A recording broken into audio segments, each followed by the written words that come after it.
샬롬, 주님의 이름으로 사랑하고 축복합니다. 우리 함께 같이 찬양하겠습니다.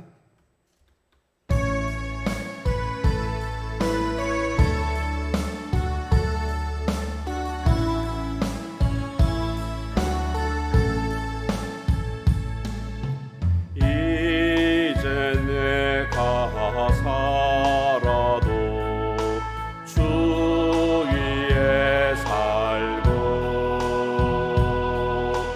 이제 내가 죽어도 주 위에 죽네.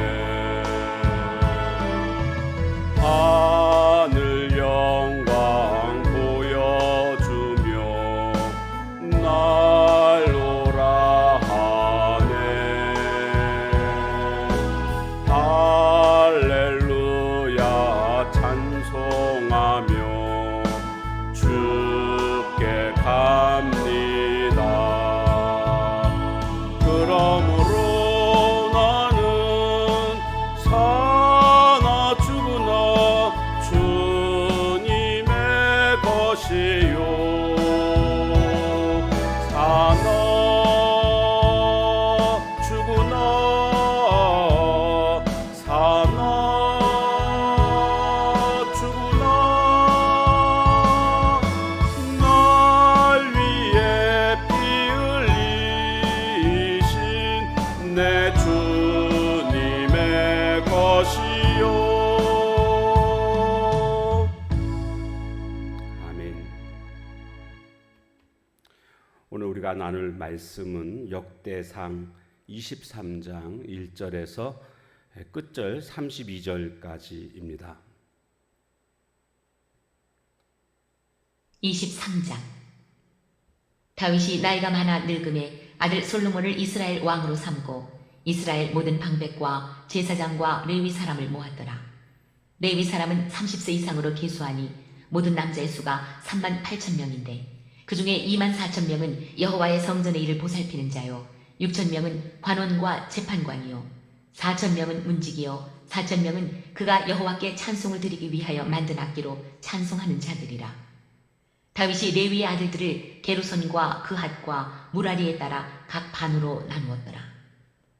게르손 자손은 라단과 시므이라. 라단의 아들들은 우두머리 여히엘과 또 세담과 요엘 세 사람이요, 시므이의 아들들은 슬로밋과 하시엘과 하란 세 사람이니 이는 라단의 우두머리들이며, 또 시므이의 아들들은 야핫과 시나와 여우수와 부리아이니 이 네 사람도 시므이의 아들이라.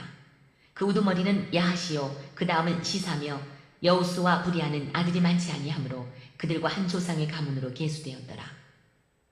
그앗의 아들들은 아므람과 이스할과 헤브론과 우시엘 네 사람이라. 아므람의 아들들은 아론과 모세이니 아론은 그 자손들과 함께 구별되어 몸을 성결하게 하여 영원토록 신이 거룩한 자가 되어 여호와 앞에 훈향하고 섬기며 영원토록 그 이름으로 축복하게 되었느니라. 하나님의 사람 모세의 아들들은 레위 지파 중에 기록되었으니 모세의 아들은 게르솜과 엘리에셀이라. 게르솜의 아들 중에 스부엘이 우두머리가 되었고 엘리에셀의 아들들은 우두머리 르하비아라. 엘리에셀에게 이외에는 다른 아들이 없고 르하비아의 아들들은 심이 많았으며 이스할의 아들들은 우두머리 슬로밋이요, 헤브론의 아들들은 우두머리 여리야와 둘째 아마랴와 셋째 야하시엘과 넷째 여가모함이며 우시엘의 아들들은 우두머리 미가와 그 다음 이시야더라. 무라리의 아들들은 마홀리와 무시요, 마홀리의 아들들은 엘리아살과 기스라. 엘리아살이 아들이 없이 죽고 딸만 있더니 그의 형제 기스의 아들이 그에게 장가들었으며 무시의 아들들은 마홀리와 에델과 여레못 세 사람이더라. 이는 다 레위 자손이니 그 조상의 가문을 따라 계수된 이름이 기록되고 여호와의 성전에서 섬기는 일을 하는 20세 이상 된 우두머리들이라. 다윗이 이르기를 이스라엘 하나님 여호와께서 평강을 그의 백성에게 주시고 예루살렘에 영원히 거하시나니 레위 사람이 다시는 성막과 그 가운데서 쓰는 모든 기구를 맬 필요가 없다 한지라. 다윗이 유언대로 레위 자손이 20세 이상으로 계수되었으니 그 직분은 아론의 자손을 도와 여호와의 성전과 뜰과 골방에서 섬기고 또 모든 성물을 정결하게 하는 일, 곧 하나님의 성전에서 섬기는 일과 또 진설병과 고운 가루의 소재물, 곧 무교전병이나 과자를 굽는 것이나 반죽하는 것이나 또 모든 저울과 자를 막고 아침과 저녁마다 서서 여호와께 감사하고 찬송하며 또 안식일과 초하루와 절기에 모든 번제를 여호와께 드리되 그가 명령하신 규례의 정한 수요대로 항상 여호와 앞에 드리며 또 회막의 직무와 성소의 직무와 그들의 형제 아론 자손의 직무를 지켜 여호와의 성전에서 수종 드는 것이더라. 아멘.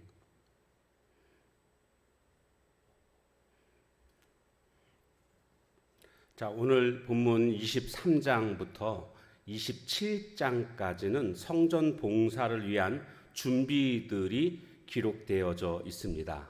오늘 23장은 먼저 사람을 준비하는 내용이 나오고 있습니다.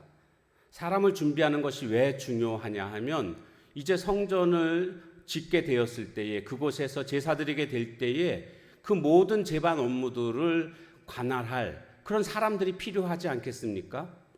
그래야 하나님이 기뻐하시는 그런 제사를 드릴 수 있고 또 올바르게 하나님 앞에 나아갈 수가 있고 섬길 수 있는 것입니다. 그래서 사람들을 준비하는 일은 성전을 짓는 일과 분리될 수 없는 그런 아주 중요한 일이라고 할 수가 있겠습니다. 1절 말씀에 보니까 다윗이 나이가 많아 늙음에 아들 솔로몬을 이스라엘 왕으로 삼고, 원래 왕은요 죽은 다음에 자동으로 그의 아들 중에서 순서에 의해서 왕이 되지 않습니까? 그런데 지금 다윗이 죽기 전에 아들 솔로몬을 왕으로 후계자로 지명을 했다라는 겁니다. 진짜 왕이 돼서 왕 노릇했다라는 뜻은 아니고요. 비상시에 이제 왕의 대리자로서 그렇게 일할 수 있도록 미리 왕을 세워놓은 것입니다. 그래서 실제로 보면 29장에 가보면 그때부터 이제 솔로몬의 통치가 나오는 것을 볼 수가 있습니다. 한마디로 다윗은 자신이 늙어서 나이가 많아서 이제 언제 죽을지 모르는 겁니다. 그래서 나라의 안정을 위해서 준비를 해놓고 있다라는 것을 알 수가 있습니다. 그러니까 마지막 때를 잘 대비하는 다윗의 모습입니다. 준비하는. 그래서 준비한다라는 측면에서 보면 다윗은 탁월하다는 것을 느낄 수가 있습니다. 왜냐하면 자신이 이제 성전을 지을 수가 없었기 때문에 솔로몬이 성전을 지을 것을 하나님이 약속해 주셨고 그에 따라서 자신이 해야 할 것이 무엇인가를 준비하지 않습니까? 모든 성전을 지을 그런 재료들을 준비하는 모습을 보게 됩니다. 그런가 하면 자신의 마지막도 잘 준비하는 이런 모습을 우리에게 보여주고 있습니다. 오늘 우리도 마찬가지입니다. 마지막을 잘 준비해야 됩니다. 아직 젊으시다고요? 예, 안타깝지만 젊다고 마지막이 오지 않는 것은 아니지 않습니까? 우리는 언제 어떻게 하나님의 부르심 앞에 설는지 모릅니다. 그렇기 때문에 오늘을 마지막인 것처럼 그런 말이 있듯이 우리는 늘 준비된 그런 삶을 살아가야 됩니다. 특별히 시기적으로도 주님의 재림이 가까운 마지막 때가 되었습니다. 그러기에 더더욱 우리는 준비된 모습들이 있어야 됩니다. 그럼 마지막 때 어떻게 준비하며 살아가야 될까요? 베드로 사도는 베드로전서 4장 7절부터 우리에게 10절까지 마지막 때에는 이렇게 살아라라고 알려주고 있습니다. 베드로전서 4장 7절 말씀에 보면 만물의 마지막이 가까웠으니 그러므로 너희는 정신을 차리고 근신하여 기도하라. 첫 번째로 기도하는 삶, 정신을 차리고 근신하여 기도하는 삶. 두 번째로 9절에 보면 8절에 보면 무엇보다 뜨겁게 서로 사랑할지니 사랑은 허다한 죄를 덮느니라. 마지막 때에 어떻게 살아가야 된다고요? 사랑하는 삶, 사랑하라 이렇게 말씀하고 있습니다. 9절에 보니까 서로 대접하기를 원망 없이 하고 섬겨주는 삶, 섬기라. 이것이 마지막 때의 성도들이 살아가야 할 삶의 모습입니다. 마지막 네 번째로 10절에 보니까 각각 은사를 받은 대로 하나님의 여러 가지 은혜를 맡은 선한 청지기 같이 서로 봉사하라. 청지기 같이 봉사하라.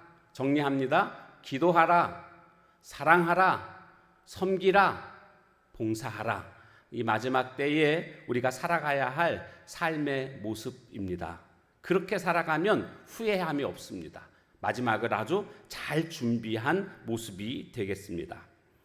그래서 이제 다윗은 솔로몬을 지명하고 난 이후에 성전에서 일할 레위인들을 이제 계수하기 시작합니다. 레위인들이 몇 명이나 될까? 38,000명이었습니다. 그리고 그들에게 이제 일을 맡깁니다. 성전 일을 보살피는 사람들, 관원이나 재판관, 그리고 문지기, 그리고 악기로 찬송하는 사람들, 이렇게 크게 네 부류로 나눠서 그 일들을 맡기게 됩니다. 이것은요, 상하로 구분된 게 아닙니다. 하나님이 주신 은사에 따라서 구분한 것입니다. 그러니까 주의 일은요, 귀한 일이 따로 있고 하찮은 일이 따로 있는 게 아닙니다. 하나님이 나에게 주신 은사대로 그렇게 사명감을 가지고 살면 되는 것입니다. 교회에 여러 가지 일들이 있습니다. 청소하는 일, 교사로 섬기는 일, 식사당번으로 봉사하는 일 등등, 이와 같은 일들을 또 성가대로 나에게 주신 은사대로 하나님 앞에서 살아가는 모습이 될 때에 이 모든 것들이 서로 합력하여서 교회를 세워가게 될 줄로 믿습니다. 나에게 주신 은사가 무엇인지를 먼저 발견해야 합니다. 그리고 그 은사에 따라서 하나님 앞에 그렇게 사명감을 가지고 봉사하는 삶을 살아가는 모습, 바로 그것이 교회를 온전히 세워가는 모습이 됩니다.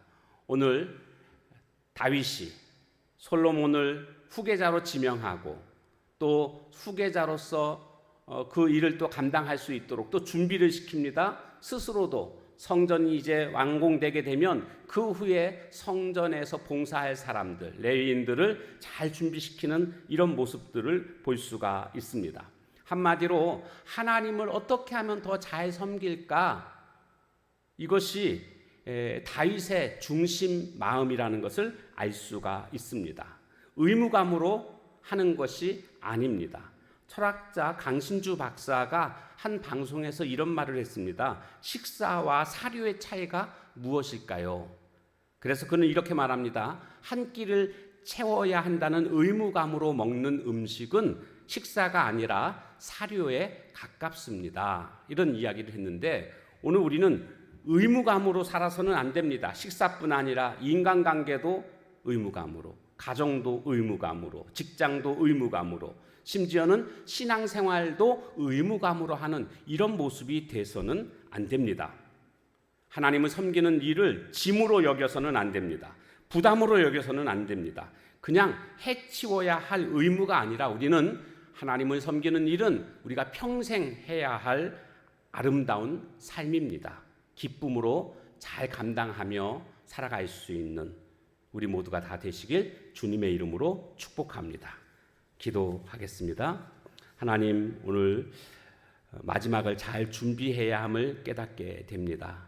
정신을 차려서 기도하고 또 사랑하고 섬기고 봉사하는 삶을 살아가는 저희들 되게 해주시고, 또 우리에게 주신 은사대로 맡겨진 일을 잘 수종들므로 말미암아 하나님을 온전히 그리고 바르게 섬길 수 있는 우리 교회 되게 하옵소서. 예수님의 이름으로 감사하며 간절히 기도하옵나이다. 아멘. 주신 말씀 붙들고 기도하시고 또 각자의 기도 제목 가지고 기도하는 시간을 갖도록 하겠습니다.